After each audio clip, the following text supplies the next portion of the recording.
The question, I guess, now, as we look at that history, a lot of it is offloading players. So my point still stands in that there has not been a big acquisition that's come in. The acquisition that's been brought in is draft capital, which, hey, big rebuild guy.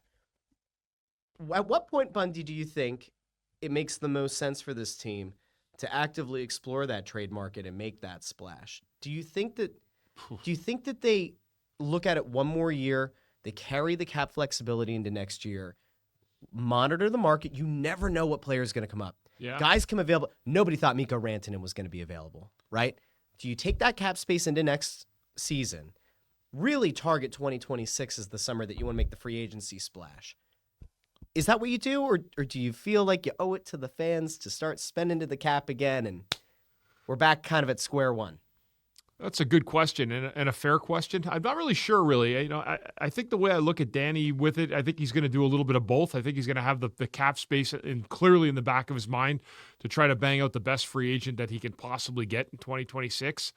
But he's got some stuff. He's got some picks for this summer's draft. I mean, if something's out there and it makes sense, and they're a guy that they're going to covet, they're not going to wait a year to try to replace who they already want. So I think if there's somebody out there, why not try to make that move? I mean, I don't think you're really going to jump the shark, because if you're waiting a year anyway, then you may as well bring in that piece if it's out there and it's desired and it's somebody that you've targeted. I don't have a problem with that at all.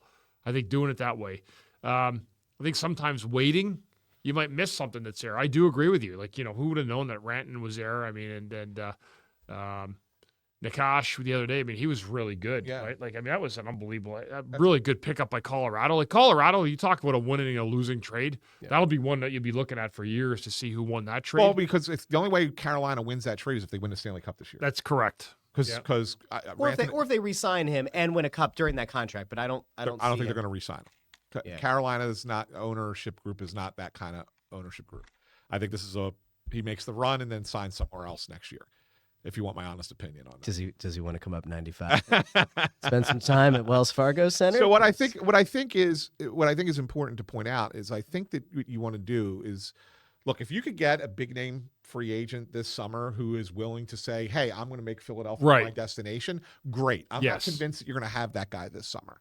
So what I think you need to do is I think you need to have some good supporting players who you can convince and say, hey, listen, 25-26 might not be the season, but 26-27 is, and we're going to use the fact that you're here to kind of start attracting other players. So I think that you might see that those more secondary types, like Konechny level talents that are really good players, but maybe not a superstar, before you go out and get that number one center, right? All right, can we play the game where I say the NHL is full of bitches in the front offices, that they're all just a bunch of old boys who don't like to step on each other's toes, and I think restricted free agency is a total sham?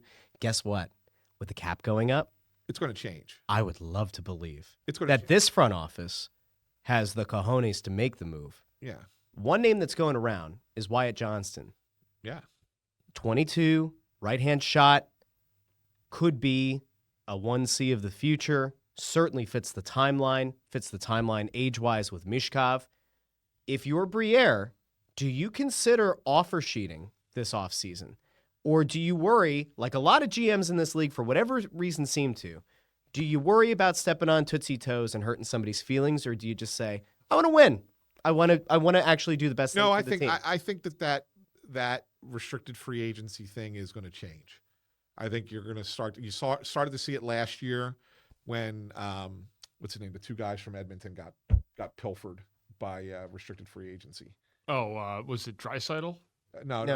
Oh, no. I know you're talking. I'll go out to the comments in a second. Yeah. Somebody will have it. Yeah, somebody will have it. I know what you're talking about. Just the names escape me, but they lost two players to restricted free agency when the other teams put offer sheets out. Yeah. So I think that kind of opened the door, and I think it's going to, because it was two guys from the same team, right? It was no longer just one guy here and there getting thrown the offer sheets. It was two guys from the same team.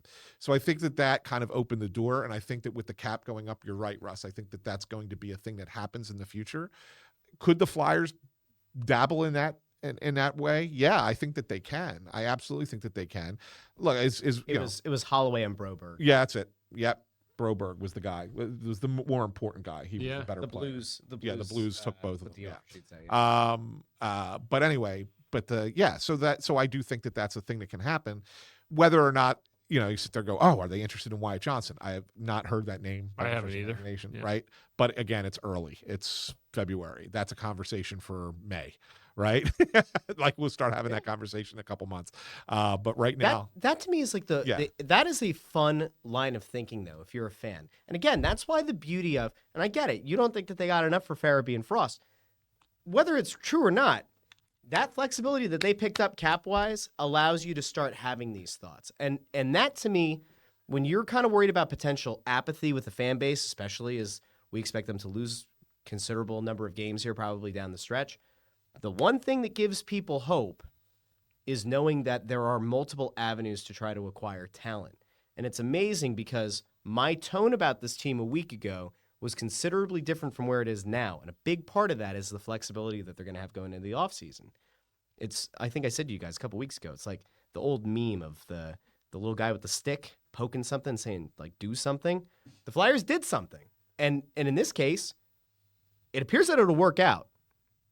I don't know. I feel pretty good. Ant, you feeling a little bit better about the direction of the team? Are you sad that we're not probably going to get to cover the playoffs this year? Like, do I feel any better? I've always felt that that they were going to do this the right way. I did.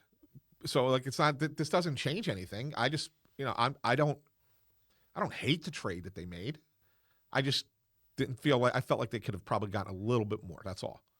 It's not a bad trade at all. It's just, I wish they could have gotten a little bit more in that deal. That's all. I'll take the money.